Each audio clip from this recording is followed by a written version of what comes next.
So welcome everybody to the Your Desired Success Mastermind, giving you the secret key to new possibilities. So the rules to living consciously. First rule is the golden rule. Do unto others as you would have them do unto you. And the second one is the platinum rule. Treat others how they want to be treated. So that's the rules that we abide by to live consciously. And when we're talking about the power of the mastermind, those of us who are familiar with Napoleon Hill, author of one of the world's most well-known books of success, Think and Grow Rich, he said, "It is the principle through which you may borrow and use the education, the experience, the influence, and perhaps the capital of other people in carrying out your own plans in life. It is the principle through which you can accomplish in 1 year more than you could accomplish without it in a lifetime if you depended entirely on your own efforts for success." And that's exactly why we are all here today, to share our genius, our knowledge, our experience, and certainly dive around one of the chapters from Think and Grow Rich. So let's set the foundation of the call, starting with Mummy. The mastermind principles. The purpose of the mastermind is to personally grow, share our value, and connect with like-minded people in order to create new and increased wealth in all areas of our lives. We are collaborative. We listen without interrupting, lecturing, or judging. We are honest and participate by giving thoughtful feedback. We are open and listen to different perspectives without being defensive or offering excuses. We trust fellow attendees enough to share fully. We ensure we fulfill our commitments. If we agree to do something in this mastermind, we will have it done within the agreed time frame for our own personal growth and for the growth of our fellow attendees. We show integrity by supporting each other and not trying to sell to the other attendees. We are focused, but we also think it is important to have fun during meetings. We allow ourselves to become completely aligned with each other and the high forces, one mind, one soul, one love. Through masterminding in particular, it gives us the opportunity for self-mastery where the self-transcendent shift from the me to the we to the us occurs.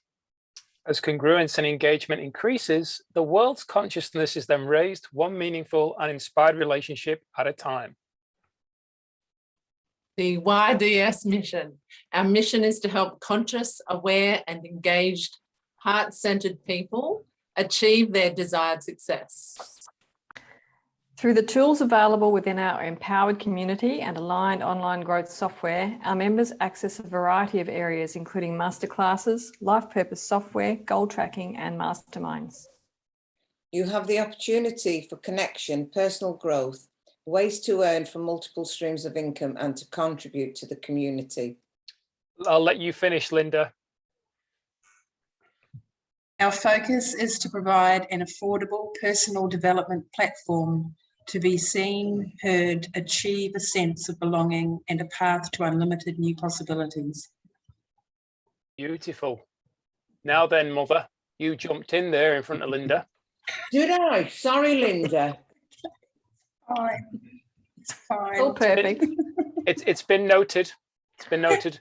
We did say no judgment, but there's definitely judgment because there's been years of judgment from you as me being your son. So it's coming back to bite you in the backside.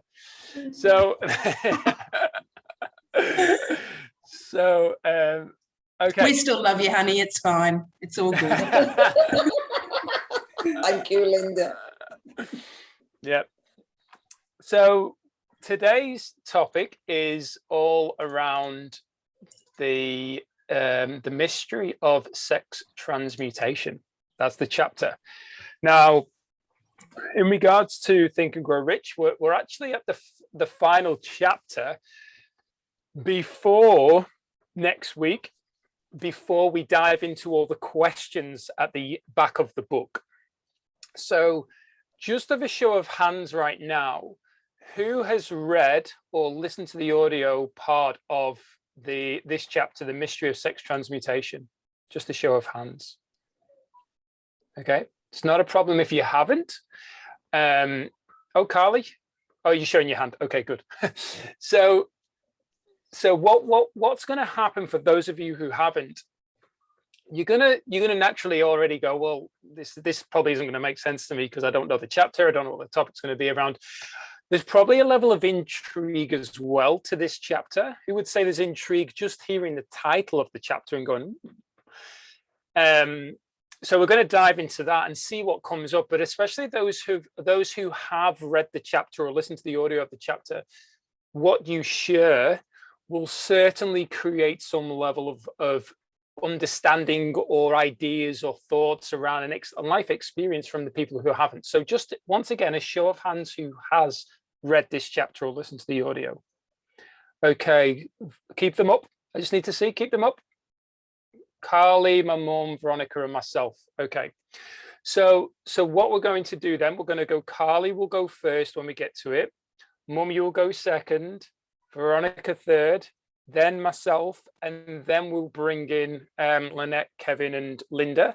Whatever comes up for you through that, we'll expand on. So I'm gonna paraphrase the chapter in just a very short paragraph. So here lies another one of the secrets hidden within the success system. There are certain emotions that evoke a mental state that allows access to infinite intelligence. Every feeling has a vibration, and for you to come into harmony with the universal mind, you must be resonating on the same frequency as what you want to receive. That means that if you want the infinite intelligence to give you more money, start feeling abundant right now. Use powerful, positive emotions to make your mind oscillate on a higher frequency so that you can be in a position to ask for and receive what you really want. Therefore, be aware of your mental, emotional state and choose to transform your thoughts and feelings degree by degree, step by step, into a higher, i.e., more positive frequency. Okay, so with that being said, Carly, I invite you to start us off around what you've received from this chapter. If there was any level of resistance, or certainly or if you were really excited to jump on it. I'm thinking, can someone else go first? That's how exciting. With the sex transmutation, I don't actually like how this chapter was written personally, because I don't agree with everything in it. But I do agree with the points in it that are truth. And for me, the sex transmutation energy is where our chi meets the physical body for both men and women. In the dantian, the hara, wherever you want to call that, in the sacral, in the lower dantian. And so for me, that energy, if you want to call it transmutational, is transformative, it's creative, it's abundant. It is where we create all projects of any kind, including children. And so everything is birthed from that part of the body energetically into the physical. It's the receiving energy. So when you pray, you receive. I worked with a lady and she had prayed for 17 years. And we did 3 weeks of going into that part of the body, tapping into the sexual transmutation, if you want to call that, transmutating energy, which to me is basically the universe. And after 17 years of praying, by week 3, just 3 1-hour sessions, her prayer was answered. And her son returned back from overseas after no contact for 17 years and actually moved into her location where she lives and started a relationship with her. So that's how powerful our sex transmutation energy is, if we're tapping into it fully in the body, because it comes from the divine source, it taps in that area of the body, and then it supports the physical to receive.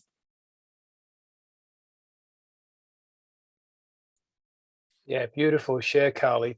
Thank you for that. The question that was coming up when you were sharing there, and I don't know if you recall when we masterminded around outwitting the devil, And the devil said most people, when they pray, come from a place of lack and a need, like they've got a loss, so they're trying to pray for it instead of placing an order and demanding, having clear that, hey, this is what I want. I'm going to give this. I'm demanding you deliver it. So when you said there around the 3 weeks or the 3 1-hour sessions, do you believe it was because there was an energetic shift of, instead of praying from loss, there was the and different energy about it? Yeah, basically she had reconnected to her own power source, not just from the waist up. She included the whole power center where the energy comes in and connects to the physical. And then with her prayer would have been answered quicker if she had fully engaged in the entire chi energy in its full sovereignty, in my opinion, because I had another lady do the same just on a 3-hour intro call.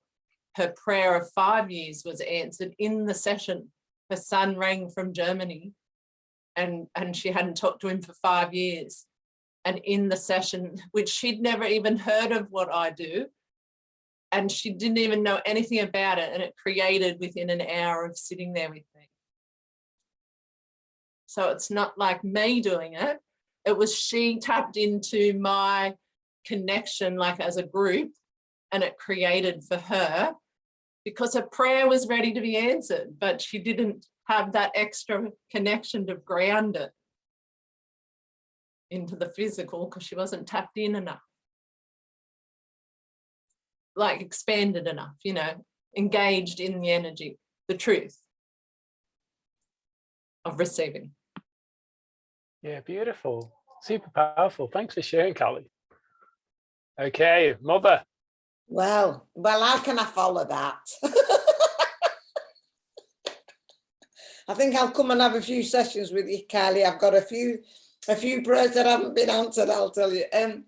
For me, I've not read it for a while, I'll be honest. I've not read it for, excuse me, a few months. But for me, I remember us doing a mastermind on this chapter. And I was saying how it, like Kylie was saying, it blew me away, realizing just when you ask something or when you pray for something, that the emotion, if the emotion isn't there, and because the first word is sex, you automatically think, oh, right, okay, it's gonna improve my sex life. But it was really, really interesting that how it threw everything else like into the pot kind of thing, and it really made me think outside of the box of how to pray and how to ask and how to look at what I wanted. And touching on outwitting the devil, I was in church on Sunday and I was listening to the priest and I felt like standing up, and we were all had to be masked up and all this, and I felt like going on the altar and saying, stop being frightened. You know, there was this, we're doing this for everybody to stay safe, and we want everybody to stay safe. And I thought all I could think about was outwitting the devil, when the devil said, when I've got you in fear, that, you know, that basically that's when you're his. And it's amazing how it's made me think differently. And this chapter certainly made me feel differently. Yeah, thanks for sharing there, Mom. I'm glad you moved swiftly away from your sex life whilst I was on this call. Otherwise, I would have immediately removed myself and just say that. No, that's there's some really powerful points there. That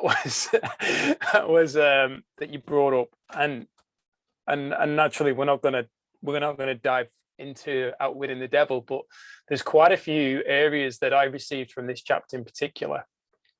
And I reread it again yesterday, and I got completely different to what I got last time I read it. So I think if I just wrap up with this, I now understand why Bob Proctor in particular has been reading this book for over 50 years, because he's constantly getting new messages, constantly new things are popping up. So It really does. It really is powerful. And even the movie that we posted in the YDS group, the Facebook group, if you listen to what the people are saying there, many of them read the book over and over and over again because of what they receive, instead of what commonly happens with most people in the reading books is, I finished that book on the bookshelf, or they give it away to somebody else and they forget about it because it's I finished it. But what did you receive from it? What are you implementing from it? And this really is a workbook. This is really a workbook for life. So yes, thank you, Mum, for that. Was it Veronica next? Yes.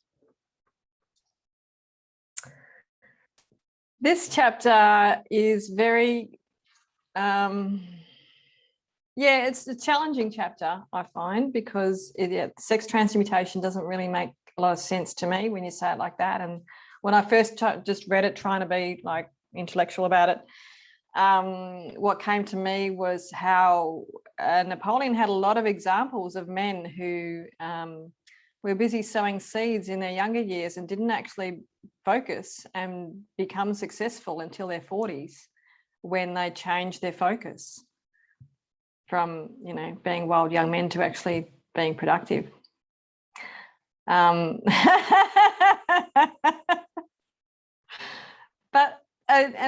Actually, when I come back to the power of actually the energy that you're tapping into, what I think when you just look at this as a chapter about energy, and it's about changing your energy, and it comes back to Carly. This isn't really the sexual energy of it, but Carly helped me to tap into my inner child, and from that, I'm actually creating a lot of success from that. A lot of things which I have been have been sleeping for a long time, and just tapping into that is things are becoming a lot easier because there's a sense of fun about it, and that's raising the vibration. So hence I'm now working with horses, and I always wanted to be a horsey person but never had the opportunity. And now on Sunday I went to be a fence sitter for some horse training, and I was watching people and seeing how frustrated they were getting. And it's like, wow, that would have been me 3 or 4 years ago. But now I feel like I can come from a different place, and I won't be dealing with that frustration because I'll be tapping into a different energy. So energetic. Hope that makes sense. Yeah. Oh, absolutely. Beautiful. Thank you for sharing there, Veronica. And 2 things. And Lynette, I'm just giving you a heads up. I'm going to ask if you will be willing to come in next because of your connection with horses in particular. And you can, I think, just expand on what Veronica said there with your experience. But I do want to highlight something that I've been witnessing and have so much gratitude towards this, is the fact that I've been seeing so many relationships taking place within the community, and the beautiful coming together of each other, helping each other really blossom is the word that comes to mind. So the power, the true power, and that's one of the things where when we look at when we were creating the YDS aspect, when we were expanding on what it was, the first element was connect. And really what's happening and what I'm seeing, and I don't know whether anybody else is seeing this, is just this incredible growth that's taking place through in us as individuals through connection and through the ability to show up and ask for help, or people offering help, and then at the right time coming together, and then really the magnitude that is coming from that. So thank you for sharing that, Veronica. Especially, we know Carly has given a lot in particular to a lot of the members and so on, and I'm not saying nobody else has, but certainly the openness on both sides and all sides of that collaboration and connection is really so empowering to witness. So thank you all. Lynette, would you like to jump in there? Yeah, I'll just touch on the title of that chapter, because to me it just makes no sense at all, because when I think of transmutation, it's like you're changing from one thing to another. But then I guess it does make sense as well. But yeah, I'll have to go and read it just so that I can. I have read it ages and ages ago, like probably years ago. It's one of those books where I didn't understand it the first time and I should have just kept going. So yeah, I think I might have given my copy away too, to tell you the truth. But I have got another one that's been written by someone completely different, so I'll go and read that. Okay, Veronica, I'll get the one for women then. But yeah, with the horse thing, I was like that too, and I think people get frustrated because they don't understand the connection, and especially because, like, growing up for me, when we rode our horses, you know, we just got on and rode them, and when you started a horse or broke it in, you just broke it in, and like, it sounds awful, but you would choke them down was the wording. So you caught them around the neck, and then, you know, they'd eventually just lay down because they were losing air. And yeah, I think of that now, and it just makes me feel sick to think that, you know, that you just did that because you did it. And since even myself just doing a lot of personal development work over the last few years, my whole attitude has changed. So I still get frustrated, but I don't get as frustrated, and it's more with myself. But then I guess that connection, that real connection, isn't there to, you know, for the frustration to not be there. So I might have to talk to Carly. But yeah, that's when you said about the frustration, you could see the frustration in people. I can understand that, because when you don't understand yourself, you know, you get more frustrated with the animal, and the animal's like, well, I don't know what you're asking me. You're asking me the wrong way. And any animal, it's the same. So yeah. Thanks, Carly. Yeah, thanks for jumping in and sharing there, Lynette. Oh, yep, Mother. Yeah, I definitely need a few sessions with Carly. Like I said, Lynette, I'll join the queue. Yeah, it was interesting. Can I just jump in here? What Lynette said, because obviously I've absolutely adored horses and had the luxury of riding horses, although I'm not owning them. But Martin, I can't wait to see his expression when I say this. But I was brought up where you did as you were told, or you got a crack. And that's the way I brought my boys up. And a lot of it was out of frustration. And that's how I've had 9 different dogs in my life, and 5 of them have been big, and I mean big Rottweilers, and I'm only 4'11". So, but they were trained not out on giving them treats. They were trained out of fear of me, because if they didn't do as they were told. And it's funny now, I look back now and I think, oh, how wrong did I do it in a lot of aspects. I don't feel guilty, but it's amazing once you've learned a bit of personal development and you learn how to deal with things that are coming up for you, how much calmer you become. So I just wanted to, I've written it down in case I didn't get the chance to speak, so I wouldn't forget. But thanks for that, Lynette. You really made me realise I'm not on my own. Yeah, another great share. Thank you, Mum. Kevin. Yeah, I just muted myself. I'm intrigued with the horses discussion because, believe it or not, I'm the milkman's son at 6'2", and my dad and my brother and my uncle are all ex-jockeys. And when we grew up as kids, you know, we were just down the road from the local harness racing track, and you know, we went down there in the weekends and whatever to be with the horses, but it was almost like there was something inbred into me, because I've never ever been afraid of horses. Some people are terrified of them, right? But it was just like I just jumped on a horse. I knew how to ride it. It's just something in it about the horses thing that's just made me think, because it's sort of like even to this day, you know, we owned a racehorse last year, and unfortunately she got injured and had to be put down. But we got a new horse coming, and when I saw the breeding and all that, I said to my cousin who's the trainer, I said, well, there's only one name you can call that horse. And she said, why? I said, well, it's got one daughter called Coral Reef. There's another horse there called Coral something. I said, I have a Coralie. So in December, there's going to be a 3-year-old filly racing around the horse racing tracks of New Zealand called Coralie. So if you do walk past our house and I'm shouting, go faster, Coralie, I'm not shouting at Coralie to go faster. Okay. But the thing is,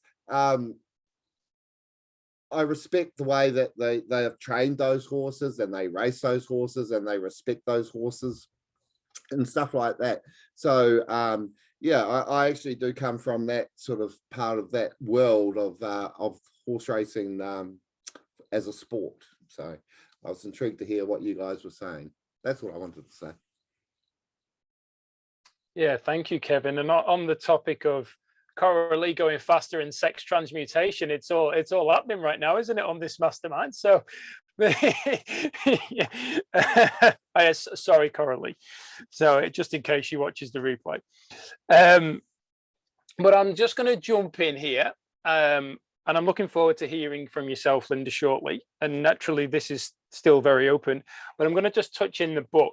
There's a couple of things that came up for me. So the meaning of the word transmute is, in simple language, the changing or transferring of one element or form of energy into another, just like Lynette said.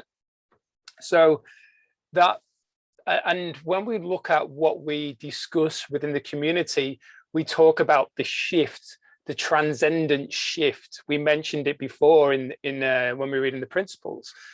So when we're going through this chapter, Napoleon really does dive into the energetic state of it. So there's a few areas in the book, and I'm going to paraphrase a moment because I've got so many yellow lines throughout this chapter. But Napoleon said that if we don't utilize that energy effectively and for really what it's worth, then it will be used in another way.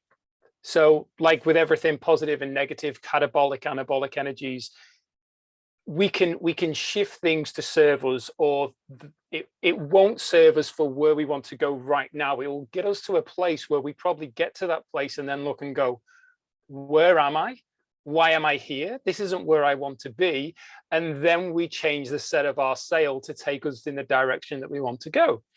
So I remember the last mastermind that happened around this topic or this chapter, I wasn't able to attend. And I believe that it was just all ladies on the mastermind, and Carly facilitated it. And I remember that when I came on the following week, I was asked by Eva to share my view on it. And I have to say that once again, when we hear the word sex, we associate it, as it says in the chapter, with the physical aspect. Well, the power of the energetic state, and this is where, for me, when I read it last time, I really received a powerful message in regards to, and I'm just gonna share this as a man and how I've been. I put my hand up earlier on and said about, being a bit of a lad, having some fun, and my mum used to name my girlfriends by the month, so that kind of thing. So the angle being that when I read it, I realized that let's use the word, or I use the word fantasy. My imagination was able to run wild in regards to seeing somebody that I was attracted to, then maybe the butterflies. How am I going to communicate to that girl? How am I then going to approach? What is the conversation going to go like? And the imagination takes over. What is the whole conversation going to be? Well, and then, you know, where do we go out for dinner, or what do we do, and so on. And then, as we know, it continues further. Now, what I received last time I read it was the ability to step into that powerful imaginative state where we talk about children and their imagination. So when Carly mentioned about going back to child, and Veronica mentioned about taking her back, and then what's been able to grow and blossom from that. I don't know why blossom keeps coming up, but anyway, beautiful. So it was really empowering to hear that and then go, wow, for so long, I've been very good, based on my own judgment here, very good at activating my imagination around the sex aspect or the attraction aspect to the opposite sex. Well, what if I utilize that energy and that imagination to something that is actually, no disrespect here, but more important to my just cause and my purpose for being here? What if I was able to actually harness that energy and utilize it more effectively? So that's what I received last time that made me really understand then, or like intellectually understand the power of what the chapter's message was for me at that time. Now, because I had received it and chose to act upon it, when I read the chapter yesterday, I received something different, because I had already got what I needed from last time. But this time, I noticed that towards the back third of the chapter, I hadn't highlighted anything, because what I had got in the early 2/3 was what I needed. Well, in this one, and I'm going to read this because, and as always, I've got the 1937 edition, so it's all about men, but I'm going to do my best to bring us all as equals into this. Seldom does an individual enter upon highly creative effort in any field of endeavor before the age of 40. The average person reaches the period of their greatest capacity to create between 40 and 60. These statements are based upon analysis of thousands of people, or men and women, who have been carefully observed. They should be encouraging to those who fail to arrive before the age of 40, and to those who become frightened at the approach of old age around the 40-year mark. The years between 40 and 50 are, as a rule, the most fruitful. People should approach this age not with fear and trembling, but with hope and eager anticipation. Now, I know some of us are only maybe just outside of the age group there, okay, only just. However, for somebody who's just into the 40, it really blew. Yes, you, mother. Yes, I'm talking about you right now. So, and I am 21 again. So as I was reading around that area, and it came up a few times, it gave me so much confidence. It gave me so much confidence in the fact that I'm not a failure. Not that I view myself as a failure, but that at this point in my life, when a lot of people are certainly at 40, you know, why aren't you married, house, kids, settled, and so on, finances all in order, and all that kind of stuff that we associate with getting around that age.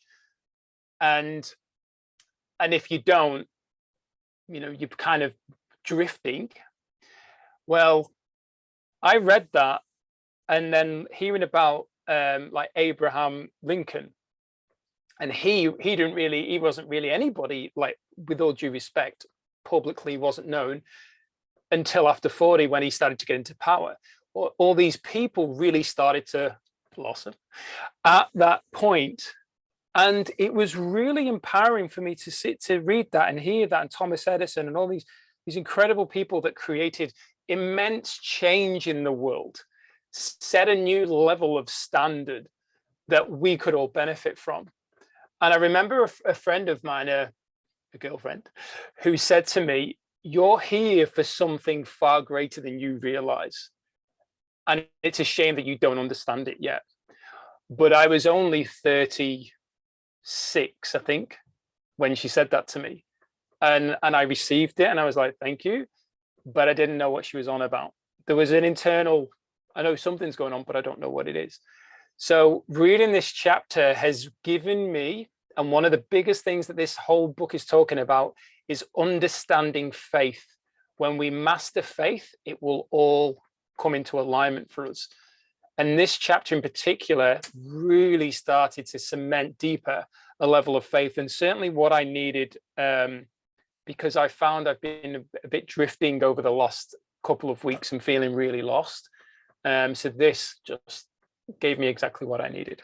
So that's what I received this time from the chapter. What I receive next time is all open.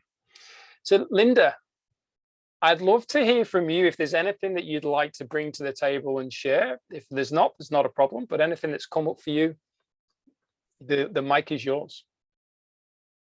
It's interesting you were talking about age. I'm quite interested to read that chapter, actually. I did, like Lynette, read the book. I was going to say decades ago, but I'd give my age away. But yeah, it was decades ago. And I guess at that stage, it was one of those books that a lot of people were reading.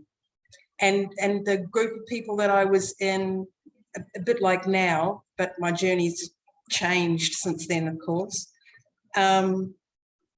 So I read it, didn't really understand it, and it was very, it was all about men. So I guess back then I didn't really have enough knowledge or understanding to try and fit it into how a woman would perceive things. It was yeah, I found it interesting. But going back to the age, I was actually talking to some people today about age, and I said to them, you know, now that I'm in my 50s, like I'll be 60 in 4 years' time, but I still have the mind of like a 30 or 40-year-old. You know, I still think, oh, I can lift that, and I go to lift it and I have a bit of trouble. But I respect myself enough to be able to say, okay, well, age is just a number. That's all it is. It's just a number. It doesn't define who you are. Yes, we look older, but it's got nothing to do with anything. It's just a number. It's just a label that we're given, basically. But you just, as you go along and you get older, you just need to respect yourself enough to know that you can't quite do that the same as what you did when you were 20 years old or 30 years old or 40 years old. And then I said about my mum, she'll be 80 next year. She is as fit, if not fitter than I am. Yes, she looks like an old lady, and she loves calling herself an old lady. I think it's because she's got her seniors card, so she gets all these discounts. But she doesn't stop at anything. And we've talked about this age thing before, or, you know, that it's just a number. But she plays tennis once a week. She walks every day. And when I say walk, sometimes you've got to run to keep up with her. Like she's very sprightly. And I guess the older that I'm getting, the more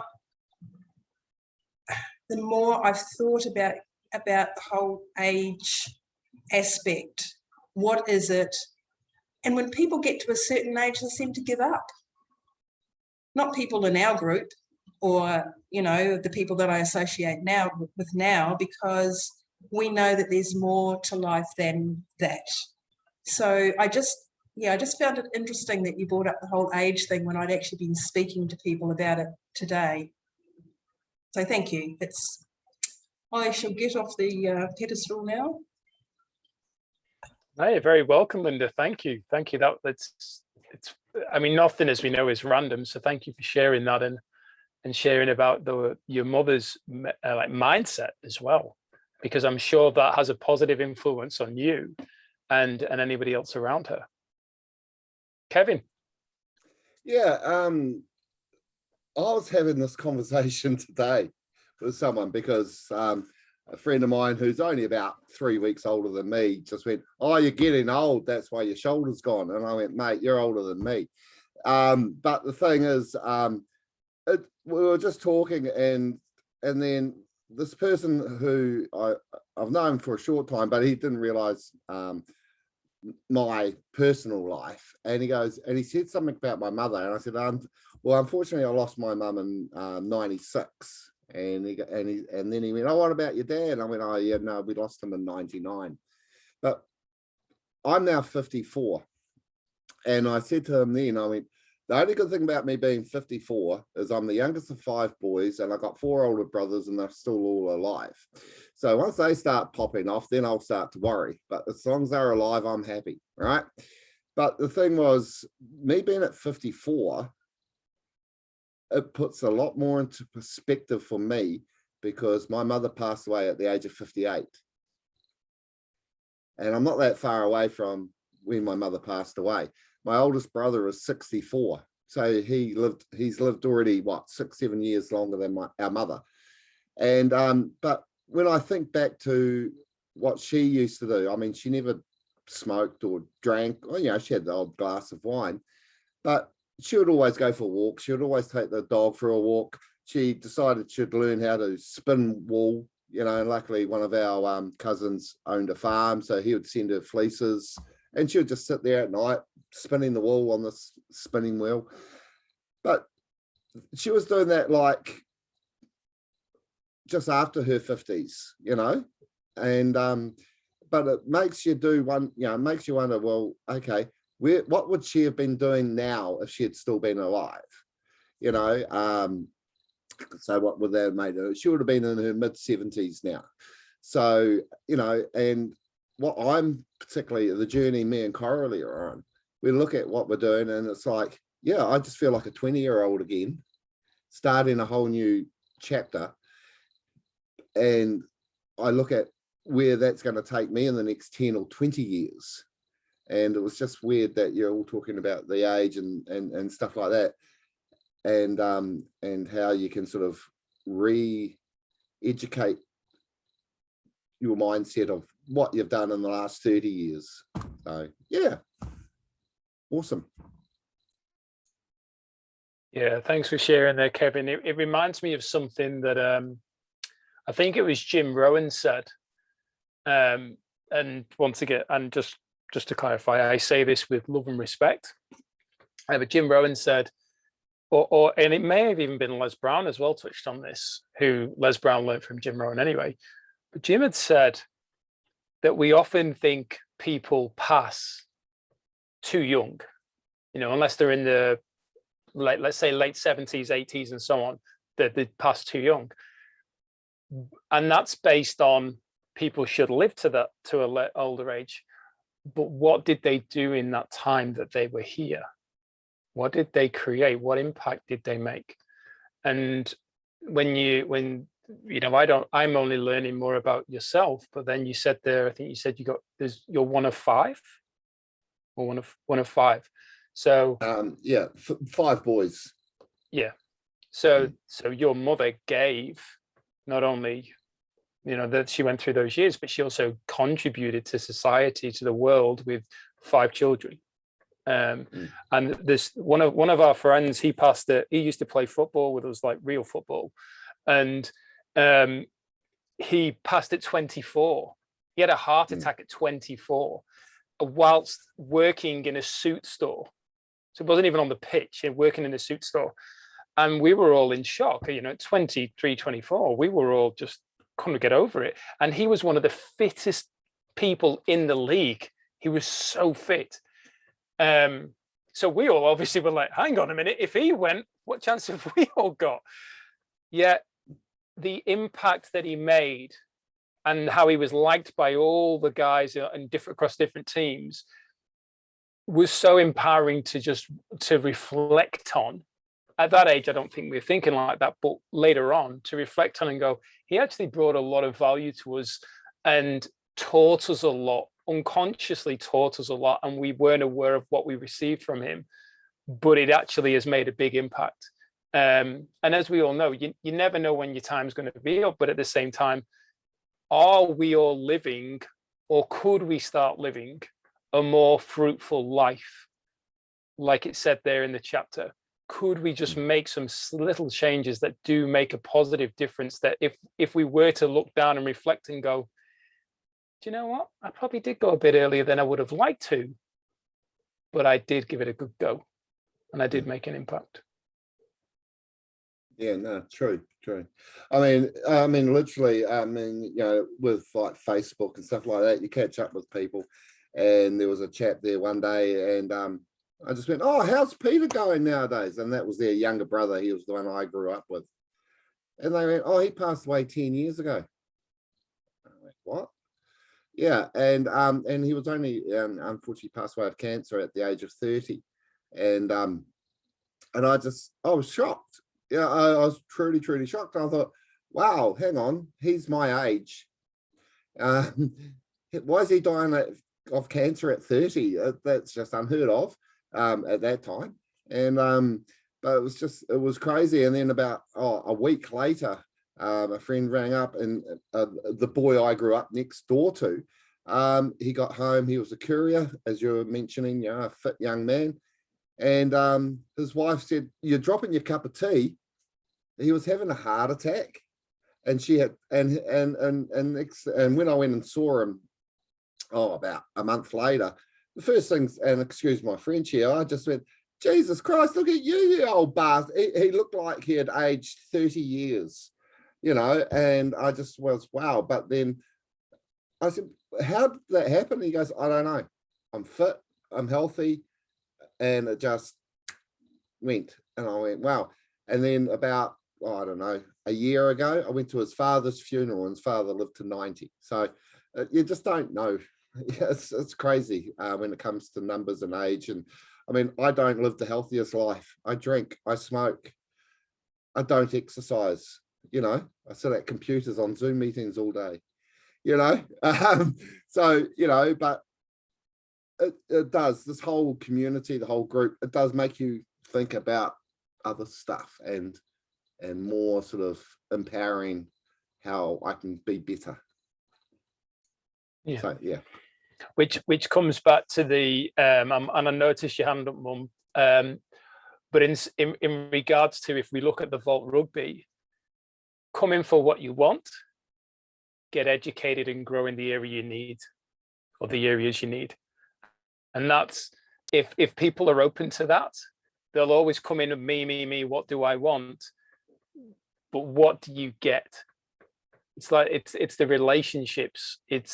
Every area always provides more than we could ever imagine if we are ready to receive, if we are open to it. Mum, I'm just noticed at the time, so do you want to dive in? And well, it was really with what Linda and Kevin said about like my mum was only 62 when she passed, and I'm the youngest of 5 as well, Kevin. And as they all got past 62, I was thinking, oh God, am I going to get past 62? And now I'm like 67, very proud of being 67. My grandson that I was with yesterday, who's my only grandson, I've got like 3 granddaughters and 1 grandson. And he will not sit in the front of the car again, because he looked across at me and he went, "Oh, Nonna, you're going grey." And I said, "I'm very proud to be grey, Max." He went, "You're not, are you, Nonna?" I said, "People pay a lot of money, Max, to go grey like this." I said, and I'm proud of it. And he was totally dumbfounded. So from now on, he's in the back seat behind me where he can't see my grey locks. But it was, I'm married to Dave now, which is my second marriage, because obviously I was married to Martin's dad before. And as I've gone through this personal, this personal development chapter in my life, I now know that the problem with Martin's dad and myself was me. because I saw the same things happening between Dave and I. And if it had not been for the likes of these calls and reading the books that I've read, I would be going down the exact same road that I would have done before. And that to me is so precious, because it's made me realize, one, how much I've grown, but two, how I am so responsible for what I do and what I say and what I think. And I'm lucky that Dave's nearly 72.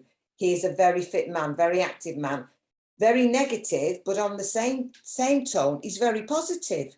So you never know where he's coming from, because one minute he can be in the depth of depression and it's all terrible, and the next minute he's saying, don't let it get to you, just think positive and you'll be fine. And I'm like, but it's a state of mind, and it's not the age, it's not the number. I don't go to the gym anymore. I used to do. I was a massive gym fanatic, but I don't do it anymore. And it was accepting that. It was accepting saying, my body's moved on from doing 5-6 sessions a week in the gym. I now do gentle yoga, and that's fine. And it's learning to adjust as we get older. Like Linda was saying, it's just accepting things that you can't do anymore. You can't lift things up and you can't do things, and it's accepting it and not knocking yourself for it. So that's my little end of the conversation. Beautiful. Thank you for sharing, Mum. So before we wrap this up, we've got a couple of minutes. Is there anything anybody else that they just want to dive in and share? Because really there's been a lot, even though it's said about the transmutation of sex energy, there's been a lot of transmutation that's been taking place in the conversations and the shares that's happened. We can see how then when you said there, Mum, about your personal growth journey, transmuting from where you were, the way you were thinking and so on. So there's been so much that's shared. Is there anybody that would like to share anything else? Carly? I just want to say, like, basically the sex transmutation energy is really the source of the universe, the chi energy of the universe. Forget the wording, forget the name of the chapter. Basically, it is our power source to create whatever you want. You can create sex with it. You can create a brand new BMW with it. You can create $1 million with it. You can create your internal value and awaken your inner child's greatness, whatever you want. Just decide what you want. And stay home in the power of it and receive. Yeah, thanks, Carly. There's actually something that came up there that I highlighted in the book. When ideas or concepts flash into one's mind through what is popularly called a hunch, they come from one or more of the following sources: infinite intelligence, one subconscious mind wherein is stored every sense impression and thought impulse which ever reached the brain through any of the 5 senses, from the mind of some other person who has just released the thought. Think of the transmitters and receivers. Oh, I was just thinking that. I was going to say that. Oh, I just thought about you and you've called me. From the mind of some other person who has just released the thought or picture of the idea or concept through conscious thought, or from the subconscious storehouse. So, Kevin. I forgot I had it muted, but literally tonight, I had I've been working my butt off. Someone wanted their website redesigned, and so he asked me. He said, "Oh, I wanted this." And I went, "Yeah, okay." So I literally just changed the theme of the website. But then he rings me up and he goes, "I'm a bit concerned." And I went, "About what?" And he goes, "Have you reached your limit?" I went, "What do you mean by my limit?" And he goes, "Well, because I need a more professional website, and I don't know if you can provide me that." I said, "Well, I've only got the stuff that you've given me. So if you could," and normally I would have told him, "Really? Stuff you then, go away, go and get someone else to do it." But I just said, "Well, look, tell me what it is you're after, and let's work this through." Within 3 hours, we'd finished his website and he was calling me a legend. you know, and I'm just going, well, I so wanted to say, I thought you said I was past it. And then he's ending it by going, you know, that's going to be the best website that I think you've made. And I didn't have the guts to tell him that I've actually got better ones. But he loved it and he was happy with it. And all we did was actually cut out all the words that he had got me to put in the first place. And all I did was just delete what he was telling me and just sort of Yahooing it. And this guy is like the assistant coach of like the best rugby team in the world. Not the All Blacks, you know, provincial team, the Crusaders. But he also coaches Fiji and stuff like that, you know. So he's a well-respected person in the world of rugby. And he travels all around the world teaching rugby and all that. And I'm just thinking, okay. And so I just ended the call by going, well, actually, maybe I just had a really good coach, Jason. And he just, yeah, and then I get this text from him saying, you're a legend. But what I've learned here and in other groups is I would have probably had just gone away and said, stuff you, you know, because that's where I would have been 6 months ago, because I can't be bothered with negativity. But I took the negativity and turned it on its head. So, yeah. Yes. Well done, Lady Linda. You're my new bestest friend. Go the Canes. Fantastic. And that is exactly, it's easy to say it, but when we do it, we can appreciate it. And at the end of the day, energy is energy, and it wants to flow, and it's going to flow in any direction that we choose to send it. So if we choose to receive that negative energy and utilize it to empower us to get to where we need to get to, then you utilize it. It's just energy. The energy doesn't know negative or positive. It's energy. I think you shared this last time, Carly. It's just our perception of it, especially with for instance, you know, to some people, living on the road touring Australia would be a nightmare. It would be negative. Living in a caravan with their partner, they would be like, no way. But then other people are like, woohoo, that sounds like the best thing ever, which is me. So there's that positive and negative, but it's still the exact same energy. It's just how we're going to make that judgment to it is what I've come to learn. But also definitely, and I've shared this many times before, the importance of these calls, the importance of the community members, the importance of showing up, whether or not we speak, whether or not we share anything, we bring an energy. And if we're feeling down, and what is there now, 7 people on the call, if one of us is feeling down, there's a good chance the other 6, the energy and the conversation and the vibration that's getting created as a collective is going to filtrate in and elevate that person, their own energy. That's why it's such a safe space, why I use the terminology of safe space, to come in to receive, to be ready to receive, because this is what we're all here to do. I'm sure that we were all aware of, if we've done a good deed and somebody leaves better than when they came, we're all going to feel so much better than when we came. Our intention wasn't to make somebody better. Our intention was originally to come here and be present and contribute. But it just energetically, if somebody leaves or comes to the end of the convo, thank you, everybody. I got so much. I got exactly what I needed. What a gift to be able to help facilitate that, to be able to help contribute to that, but with no expectation. So thank you all. We've come to the hour mark. I really do appreciate every single one of you choosing to be here, give up your time to be here and contribute to the call. As mentioned, next week, we're actually going to dive into the final area of the book. I wouldn't necessarily call it a chapter, but if we are going to call it a chapter, it's actually called How to Outwit the 6 Ghosts of Fear.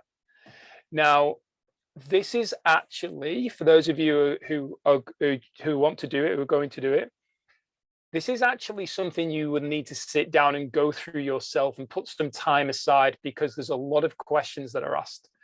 The people who have done this task, let's call it a task, for themselves and been 100% honest have been blown away at what they've received.